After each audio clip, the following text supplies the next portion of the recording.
सिंदूर की डिबिया। एक गरीब विधवा माँ थी। उनकी गोद में 4 वर्ष का एक बालक था। वह किसी प्रकार कुटौनी पिसौनी करके अपने मुसीबत के दिन काट रही थी। पेट काट कर किसी तरह उसने अपने इकलौते बेटे को पढ़ाया लिखाया। जब बच्चा पढ़ लिख कर बड़ा हो गया, कमाने खाने लगा, तो माँ ने उसकी शादी कर दी और स्वयं राम भजन में लग गई। बेटे ने अपनी मेहनत की कमाई से घर को महल बना दिया और माँ, बेटे और बहू तीनों सुखी सुखी रहने लगे। बेटे ने एक दिन अपनी पत्नी से कहा, मेरी माता ने संसार के सारे सुखों का त्याग कर मुझे पाला पोसा है और अब हम इस लायक हो गए हैं कि उन्हें सुख और शांति देकर अपना कर्तव्य पूरा करें। पत्नी बहुत ही चतुर और चालाक थी। बोली, हाँ, ऐसा ही होना चाहिए।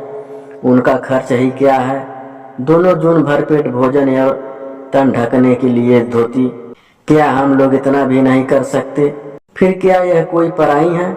सास ससुर की सेवा से ही तो अपना धर्म कर्म बनता है। वह अपनी पत्नी की बात सुनकर बड़ा खुश हुआ। सोचने लगा, मेरी पत्नी बड़ी समझदार है। आपस की सुलह से घर का हर काम होने लगा।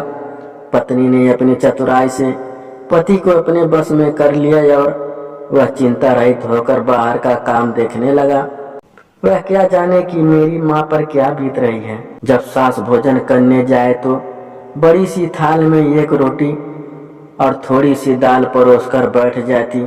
जब माँ रोटी खा चुकी तो बहू चौके से एक सिंदूर की डिबिया निकालकर सास से पूछी, यह लोगी? माँ सिर झुकाकर कहती, नहीं बेटी, मुझे नहीं चाहिए, यह तो तुम्हारे लिए है, इसे अपने लिए रख लो। सास प्रतिदिन जब भोजन करने जाती तो बहू इसी तरह की हरकत किया करती। सास सिंदूर की डिबिया देखकर चौके से चुपचाप लौट आती। दिन पर दिन माँ दुबली होती गई। लाज की मारी पेट का दुख किसी से कहे भी नहीं। एक दिन बेटे ने बड़े प्रेम से माँ से पूछा, माँ, तुम दिनों दिन दुबली क्यों होती जा रही हो? तुम्हें अब कौन सा दुख है? बेटे के बार बार पूछने पर माँ रोने लगी और कहा, बेटा, कहते हुए लाज आती है। तुमको आंख भर देख लेती हूँ, सारा दुख भूल जाती हूँ। अब जीवन के थोड़े दिन बचे हैं, वह भी किसी प्रकार से ही कट जाए।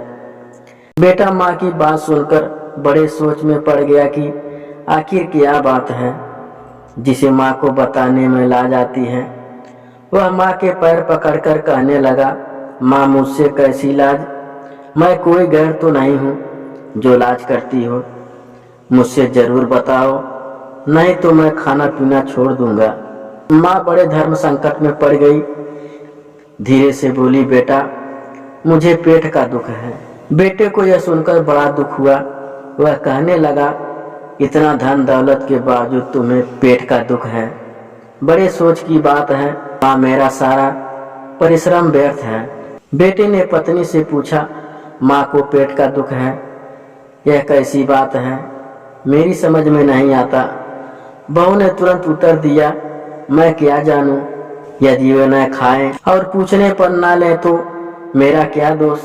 मैं तो बहुत पूछती हूँ, आप चाहे तो खुद सुन लें। वह खुद कहती है कि अब हमें नहीं चाहिए, तुम अपने लिए रख लो, तो मैं क्या करूं? जब माँ रसोई खाने गई तो बेटा छिपकर सुनने लगा।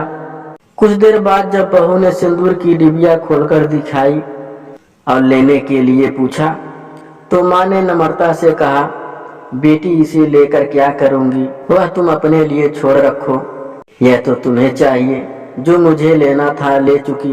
बेटा को माँ की बात सुनकर बड़ा क्रोध आया कि जब इसे खाना पूछा जाता है तो इनकार करती है और मुझसे कहती है पेट का दुख है। बेटे ने माँ को एकांत में पाकर पूछा, क्यों माँ, एक ओर तो तुम कहती हो कि पेट का दुख है और दूसरी ओर बहू की पूछने पर खाना भी नहीं लेती हो और दुनिया भर की बातें कहती हो कि हमें नहीं चाहिए। अब मैं लेकर क्या करूंगी? अपने लिए रख छोड़ो। यह दो रंगी बातें कैसी? तुम्हें भगवान के घर जाना है, आखिर झूठ क्यों बोलती हो?